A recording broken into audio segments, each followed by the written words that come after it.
আসসালামু আলাইকুম বন্ধুরা, সকলকে জরুরি মেডিসিনের পক্ষ থেকে শুভেচ্ছা অভিনন্দন। মোডনার ট্যাবলেটটি নিয়ে হাজির হয়েছি।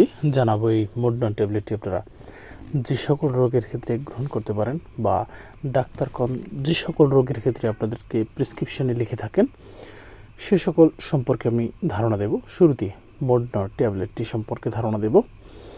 এটির ভিতরে যে উপাদান রয়েছে সেটি হচ্ছে নরট্রিপটাইলিন 10 মিলিগ্রাম। জানবো এই মোডনার ট্যাবলেটটি যে সকল রোগের ক্ষেত্রে গ্রহণ করা হয়ে থাকে, বিশেষ করে যাদের ডিপ্রেশনজনিত সমস্যা রয়েছে, দ্বিতীয়ত যাদের উদ্বিগ্নতা রয়েছে, যাদের ঘুমে সমস্যা রয়েছে, নিদ্রাহীনতার সমস্যা রয়েছে, তারা এক্ষেত্রে এই মোডনার ট্যাবলেটটি গ্রহণ করতে পারেন। এছাড়াও যাদের নকটার্নাল অ্যান্ড্রোসিস সমস্যা রয়েছে সেক্ষেত্রেও এই মোডনা ট্যাবলেটটি গ্রহণ করা যেতে পারে। সর্বোপরি বলা যায় যাদের ডিপ্রেশনজনিত সমস্যা, উদ্বিগ্নজনিত সমস্যা রয়েছে তারা এই ট্যাবলেটটি গ্রহণ করতে পারবে। জানবো সেবনবিধি সম্পর্কে। প্রাপ্তবয়স্করা শুরুতে এটি কম মাত্রায় গ্রহণ করা উচিত। প্রয়োজনে দিনে 75 থেকে 100 মিলিগ্রাম 2 ভাগে অথবা একবারে সেবন করা যেতে পারে। সর্বোচ্চ দৈনিক 150 মিলিগ্রাম সেবন করা যেতে পারে। কিশোর এবং বয়স্কদের ক্ষেত্রে দৈনিক 30 থেকে 50 মিলিগ্রাম 2 ভাগে গ্রহণ করা উচিত। শিশুদের জন্য ডিপ্রেশন ক্ষেত্রে এই ট্যাবলেটটি গ্রহণ করা উচিত নয়। জানব নকটার্নাল অ্যান্ড্রোসিসের ক্ষেত্রে এটি কিভাবে গ্রহণ করতে হয়। 7 বছরের শিশুদের ক্ষেত্রে 10 মিলিগ্রাম ট্যাবলেটস গ্রহণ করা যেতে পারে।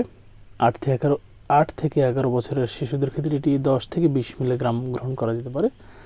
11 বছরের শিশুদের ক্ষেত্রে এটি 25 থেকে 35 মিলিগ্রাম ঘুমের আগে 30 মিনিট আগে অবশ্যই এটিকে গ্রহণ করা উচিত। আপনারা অবশ্যই একজন রেজিস্টার্ড চিকিৎসকের পরামর্শ অনুযায়ী এই মোডনার ট্যাবলেটটি গ্রহণ করুন, কারণ আপনাদের অসুখের উপর ভিত্তি করে ঔষধের কম বেশি ডোজ নির্ধারিত হতে পারে।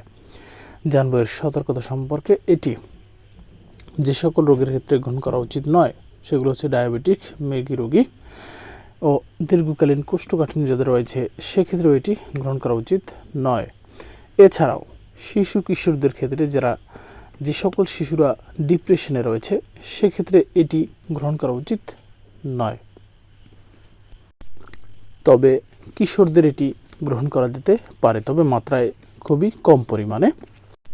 এবং এছাড়াও 7 বছরের কম বয়সী শিশুদের ক্ষেত্রে এটি গ্রহণ করা উচিত নয়।